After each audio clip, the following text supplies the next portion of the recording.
how to get a better self-worth, rephrase your thoughts. Hi, and welcome to today's video about how to work on your self-worth.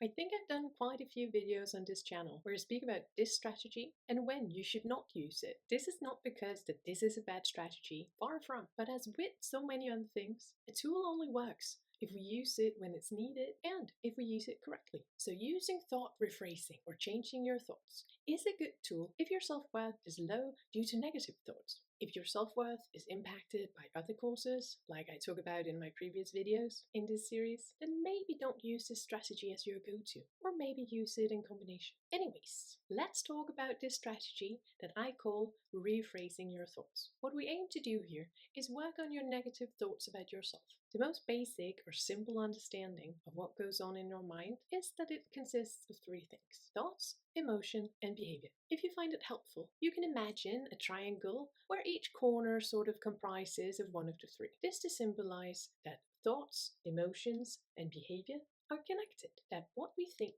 is connected to what we do, that what we do is connected to what we feel, that what we feel is connected to what we think, and so on. We can test the model out together. If you imagine a cartoon figure with a thought bubble, and it says in the thought bubble, "What a great day," what emotions would we see the cartoon figure have, and what behavior would it do? Would we see positive emotions, such as happiness, and the cartoon figure continuing his day with a spring in his step? What if the thought bubble said, "What an awful day"? What would we then see? The same happiness and urge to continue the day? Or would the emotion and behavior be different? This example, to me, depicts very well the model of how thoughts, emotions, and behaviors are connected.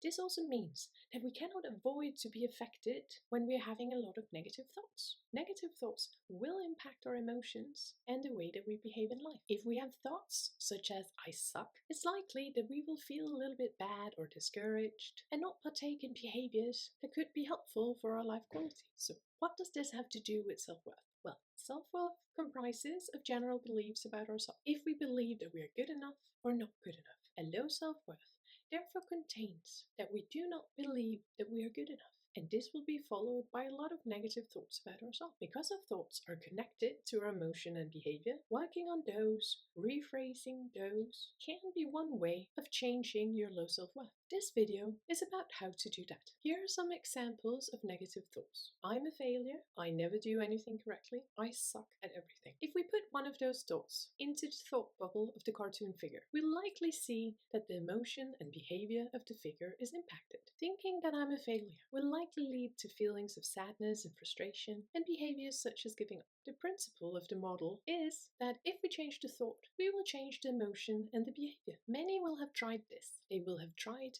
to convince themselves of the opposite, telling themselves that they are great over and over, but often they will find that this has little impact. Rephrasing your thoughts is not the same as just telling yourself that the opposite is true. If we're thinking that we're a failure, just insisting on the opposite will likely have no or very little effect. If we could just swap our thoughts like that, it would be great and very helpful and likely solve most of our problems with mental health. But it doesn't work just like that, sadly. If we want to replace the thought, we need to actually believe in the alternative thought just as much as we initially believed in the first negative thought. So how to do that? Instead of just talking to ourselves in our head, I find that using a piece of paper and a pen is key. We want to start the process of changing our belief in the first thought, "I'm a failure." You start by writing down this first thought. The next thing you'll do is to start the process of rephrasing. You will create a mini trial with a defense lawyer presenting the evidence against the initial thought. Just like in a real trial, you'll be looking for the truth via evidence. This is where writing down is helpful, as this is a bit difficult to do in our own head.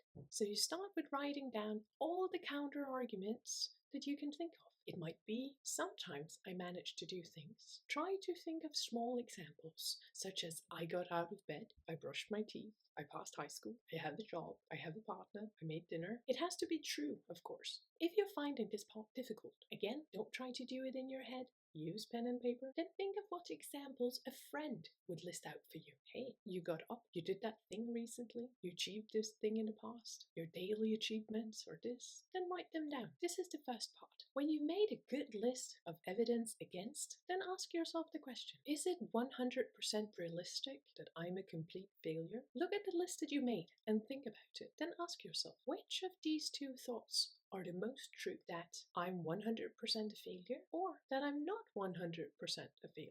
Kind of like ask the jury at the end of the trial. My guess or my aim with this would be that you feel a shift in your belief, that you end up believing more in the second thought, that it is not 100% true that you are a failure. You have a lot of evidence supporting this thought, and you'll think of it to be more realistic, more logical. Our aim here is not to completely destroy the first thought. We don't need to think that we're the most epic, wonderful person in the world. We just need to shake the belief in the first thought. Let's take a look at the results of doing so. If we replace the thought of I'm a failure with I'm not 100% a failure, what would then happen to the cartoon figure? Would we still see the sadness and frustration and urge to give up? Or would we see a lighter mood and less resistance to go on with the day? What are your thoughts? So using this strategy of rephrasing our negative thoughts can be helpful in helping us to start to shape our behaviors and how we feel. Doing it once is likely not going to have much impact, but making it a habit for a while to challenge your negative thoughts, doing a mini trial, can help you